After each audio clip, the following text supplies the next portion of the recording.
શ્રીમદ ભાગવત સપ્તાહનો આ એક સંકલ્પ.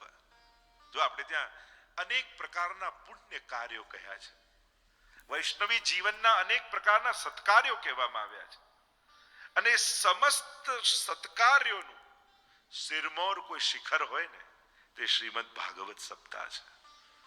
આનાથી શ્રેષ્ઠ બીજું કોઈ સત્કર્મ નથી. કારણ આ એકમાત્ર એવું સત્કર્મ છે કે જે કરવા માત્રથી શાસ્ત્રોમાં બતાવેલા અન્ય સર્વ સત્કર્મો સિદ્ધ થઈ જાય છે. આપણે ત્યાં કેટલા પ્રકારના દાન છે, આપણે ત્યાં કેટલા પ્રકારના વ્રત છે, આપણે ત્યાં કેટલા પ્રકારના તીર્થ યાત્રાઓ બતાવવામાં આવી છે, કેટલા પુણ્યોના પ્રકાર બતાવવામાં આવ્યા છે.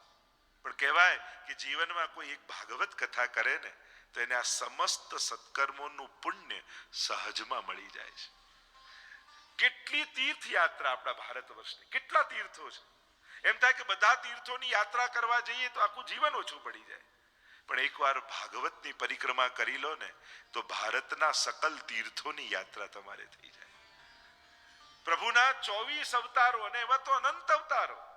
તમને એમ થાય કે દરેક અવતારોના મંદિરોમાં દર્શન કરવા જાઉં, કદાચ સંભવ ન થાય, પણ ભાગવતને વંદન કરી લો ને તો સકલ અવતારોના મંદિરો ભારતમાં જ્યાં જ્યાં બિરાજે છે ત્યાં સકલ દેવતાઓ, સકલ તીર્થો અને સકલ ભગવત સ્વરૂપોના ચરણારવિંદમાં તમારા વંદન પહોંચી જાય છે. જ્યાં જ્યાં ભાગવત બિરાજે છે ત્યાં સકલ દેવતાઓનો વાસ હોય છે. એમ ભાગવત મહાત્મ્ય પોતે કહે છે.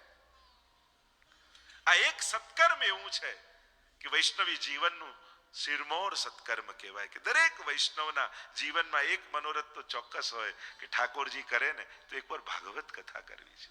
અને સીધી વાત એ છે, સમય સારો ચાલતો હોય ને ત્યારે સત્કર્મો કરી જ લેવા. કારણ પછી ઈચ્છાઓ મનમાં રહી જાય અને સંજોગો વિપરીત થઈ જાય. તો સમય તો બધા પાસે હોય છે.